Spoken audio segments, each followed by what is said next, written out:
Ah oui, après ça, j'avais fait les coqueluches. J'ai eu une carrière en dentisterie, moi, parce que j'ai fait beaucoup de choses qui ont un rapport étroit entre le médium, par exemple la télévision ou la radio, le reportage, ou encore parler de sujets variés, et d'avoir des styles différents. J'ai fait des émissions très sérieuses à Radio-Québec, où je faisais des entrevues avec des personnalités pour la télévision. Par contre, faire de la fantaisie à la radio. À la radio, après ça, c'est tellement spontané, là, tu peux pas. Le direct est quelque chose d'extraordinaire. Parce que quand tu te trompes, je me souviens très bien, par exemple, je posais des questions à des gens. Un jour, je interview une espèce d'écrivain français, tout sympathique. Et j'ai posé une question, mais tu sais, très songée. Alors, il me regarde, puis il dit, je n'ai pas tellement compris le sens de votre question. J'ai dit, moi non plus.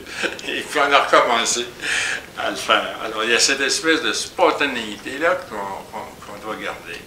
Mais, alors, j'ai les vedettes, ben, écoutez, ce qui est facile, ça vendait bien pour des gens. Écoutez, Boulanger, qui est toujours, pour moi, il a fait un peu de radio. Jacques, lorsqu'il a accepté de faire Boubou, ça a été pour lui des heures de gloire. Mais après ça, il a fait de la radio en même temps.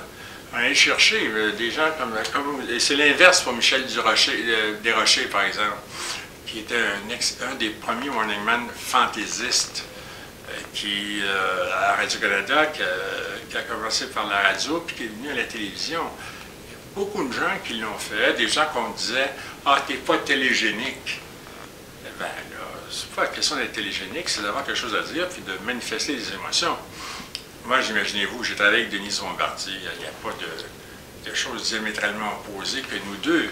Quoique c'est une folle, dans le sens que c'est une fille pétillante et que les gens ne connaissent pas vraiment. Elle est complètement, comment vous dire, elle est explosive. Les gens ne soupçonnent pas cette espèce de folie qu'elle a, mais marier les deux ensemble, dire c'est curieux, l'heureux puis le Bombardier. Un Bombardier heureux, c'est quand même assez rare. J'ai fait de la télé à Denise, mais pour quelques émissions aussi avec elle, des débats. J'ai travaillé avec beaucoup de gens qui nécessairement ne faisaient pas le médium de la télévision, mais qui me confirmaient,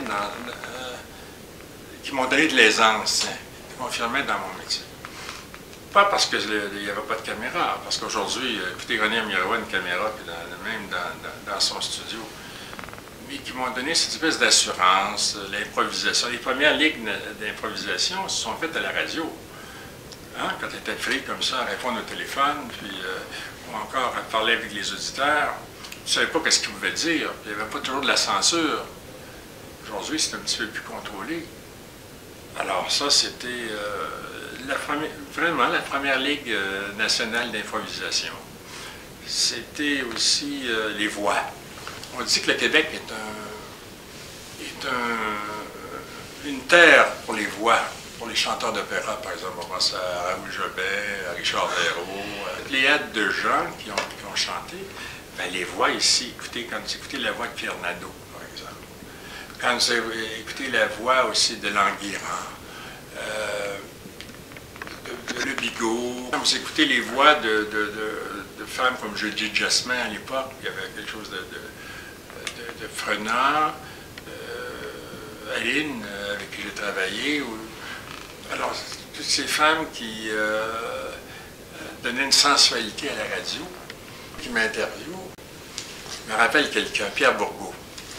Alors, il y a la grippe aujourd'hui, puis s'étouffe. Alors, souvent, Bourgault, en fumant, d'abord comme une cheminée, il s'étouffait à la radio. Il travaillait à ce moment-là avec Marie-France Bazot, qui était une excellente, Christiane Charette aussi, une autre personnalité de la radio, Monique Giroux. Là, je parle de gens qui ont travaillé à Radio-Canada, mais il y en a partout, les Proulx à CKAC, vous en avez aussi à CKVL, des noms qui ont été absolument marquants pour ça. Il y avait notre ami, le Français qui est décédé, comment il s'appelle? Franchi? Ah oui, ben, Francescaro qui est là. Vous avez après ça, cette espèce de surréalisme lorsque vous écoutez Claude Poirier. Là, c'est complètement... Ouais, c'est bien bon à la radio, mais c'est là, ça devient du délire. Et, ben, alors, tous ces gens-là ont eu une chance extraordinaire de pouvoir s'exprimer dans ce médium qui est tellement personnel, tellement... des fois, on peut capter des choses qui sont pour soi. Moi, la radio m'a donné des émotions incroyables quand j'ai eu des peines d'amour, quand j'ai été exubérant, quand j'avais des périodes dépressives, souvent une chanson me donnait de l'espoir ou encore me déprimait davantage. Et ça, c'est un phénomène extraordinaire quand j'entends la radio qui explose dans la voiture à côté de moi, où j'entends les basses, ceux qui font vibrer les autos, puis tu regardes le gars, il y a une calette en arrière, une casquette. Ou encore, ça peut être un autre personnage qui... les romantiques, ils ne mettent pas ça fort. Les rockers, ça y va jusqu'au bout. Alors, la radio, c'est le témoignage vivant de ce qu'on est. Elle reflète exactement ce qu'on cherche et ce qu'on veut. Alors, quand on parle de radiographie, déjà, c'est pour voir comment on se comporte, mais la radio, comme média, c'est aussi ça. Ça répond à un besoin, à une impulsion. Et ça fait rire, ça fait pleurer, c'est pas compliqué, ça fait rêver en même temps. Alors, si vous écoutez la radio, par exemple, je me souviens d'une émission qui s'appelait « Je vous ai tant aimé », où ça se passait en Gaspésie. C'était Jovette Bernier, si ma mémoire est bonne, qui écrivait ça. Et vous aviez les vagues. Alors, le thème, c'était Ebb Tide, la musique. Et on entendait les vagues, le ressac, les vagues sur la plage. Les gens étaient partis. Alors, pas besoin de... Cette image-là, on se la crée. Elle nous force à imaginer. La télévision, tout est là. On a une image, la plage, c'est beau, etc., le sable. Et les sensations que j'ai eues, là, et je ne le dis pas par flagornerie, mais c'est pour ces gens de la radio qui ont provoqué en moi des sensations qui m'ont absolument transporté des fois. Transporté et profondément touché, profondément ému. Alors la radio, c'était un compagnon de voyage, un compagnon de route dans la voiture. Voyager la nuit, puis écouter la radio. Changer des fois quand on veut. Moi, j'aimais bien, dans les régions où j'allais, écouter le country. Alors, si vous allez aux États-Unis, par exemple, dans certains coins aux États-Unis, que vous arrivez, par exemple, à Oklahoma ou ailleurs, vous avez énormément de musique country. D'autres, c'est la musique biblique, de Bible Belt qu'on a. Alors, c'est des chansons, des gospels à la journée longue. Alors, on a toute cette... C'est de découvrir aussi la mentalité des gens dans une région. Aller dans Beauce, puis aller au Lac-Saint-Jean, c'est pas du tout la même chose. Venir en Gaspésie, les goûts des gens changent en même temps. Et ça, c'est fantastique de voir l'analyse qu'on fait.